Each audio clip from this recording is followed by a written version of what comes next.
Hello everyone and good evening. My name's Don Arleth and welcome back to another edition of Flash News.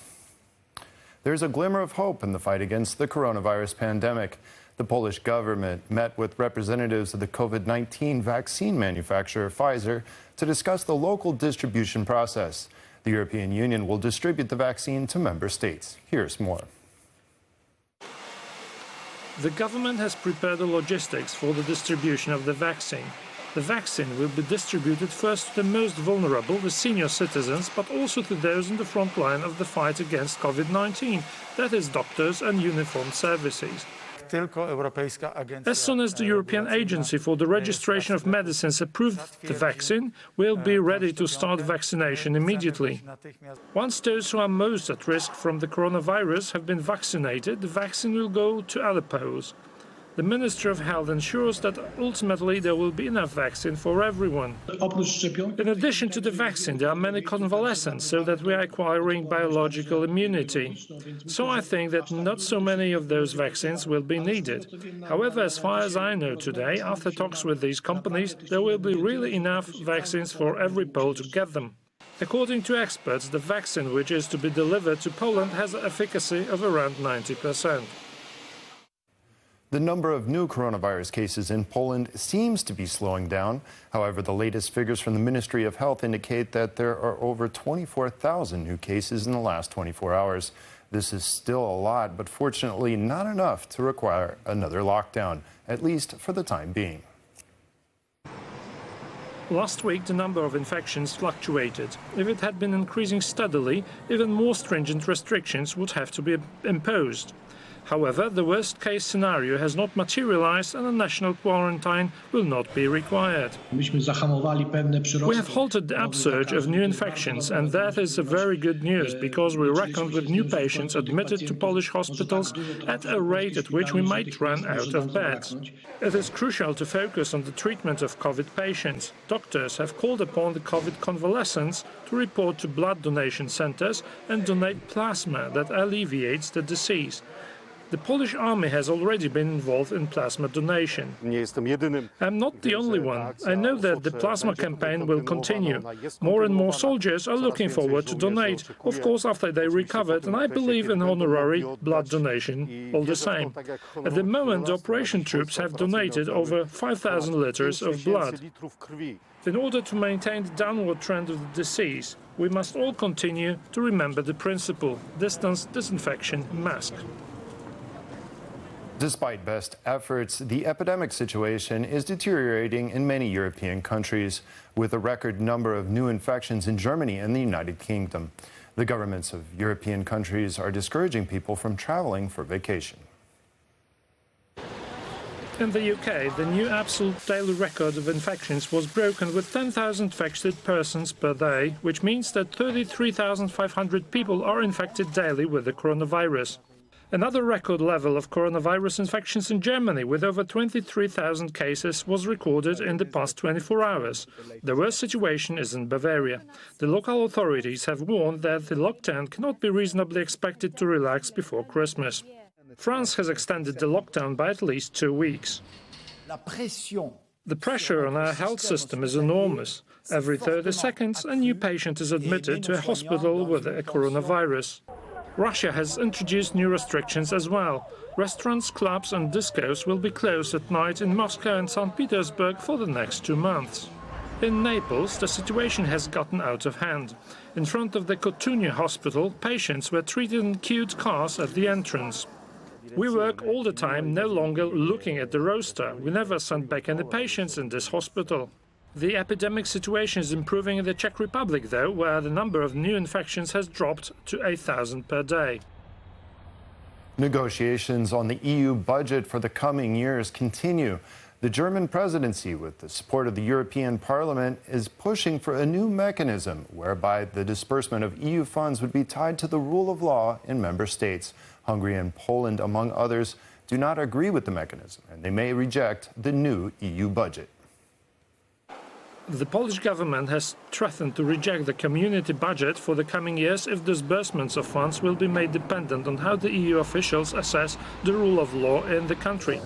Decisions on this matter would be taken by the member states by qualified majority. Poland has stressed attempts to link EU funds to decisions on the rule of law are incompatible with the EU law.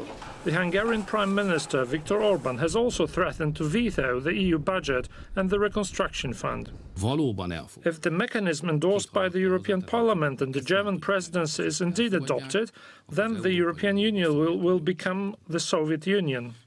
It was customary in the Soviet Union for a condition to be imposed without objective criteria. One country's veto is enough to reject the budget. Thousands of Belarusians took to the streets not only in the capital of Minsk, but also in other Belarusian cities to express their solidarity with Roman Bondarenko, a participant in the anti-government protests who was beaten to death by police. The 31-year-old died on Thursday after being taken from a police station to the hospital. He was unconscious and showed signs of physical trauma. At noon local time, many Belarusians observed a minute of silence in memory of Roman Bondarenko. Minsk residents lined up on the main streets of the city in living chains of solidarity. People brought with them historical white, red, white flags, black ribbons, flowers and candles. In bypassing cars, drivers honked the horns for a sign of support. Similar chains of solidarity were created in other cities in the country. Some of the participants were arrested. According to estimates, Bondarenko may be the seventh fatality of the Belarusian secret services since the beginning of the post-election protests, which have been going on for 96 days now. France held a commemoration to the victims of the terrorist attacks which took place 5 years ago. In a series of attacks on Paris nightclubs, restaurants, and the Stade de France stadium, which shocked the city and the world. 131 people were killed and more than 350 wounded. However, due to the coronavirus pandemic, this year's commemorations were relatively modest.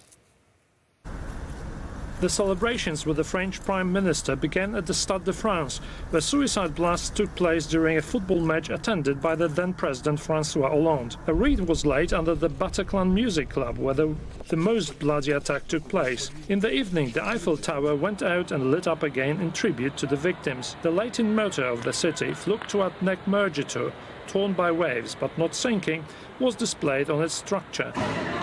The responsibility for the attacks was claimed by jihadists from the so-called Islamic State. Attacks were considered to be the bloodiest terrorist attacks in France since the Second World War. The then French President Hollande called them an act of war.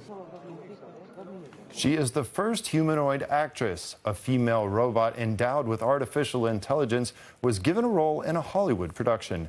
This is the first such occurrence in history, but is certainly not the last. Behold Erika. The intelligent robot will act in a Hollywood film. The android girl from the land of the cherry blossom presents herself phenomenally and delights spectators with her quite realistic body movements. She can also join in a conversation and amuse people to tears at the same time, displaying a full range of emotions associated with it.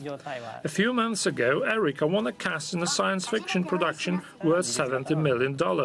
Now she stands a fair chance of becoming the most popular robot in human history. In turn, this climber wants to become the oldest winner of the crown, the Himalayas and Karakoram, and he too stands a good chance. 80-year-old Carlos Soria is preparing for the expedition to Dhaulagiri. If the expedition is successful, the Spaniard will have 13,800 peaks to his credit, with only the lowest of them, Shishing Pargma, still left. Soria dedicated his accomplishment to the victims of the coronavirus.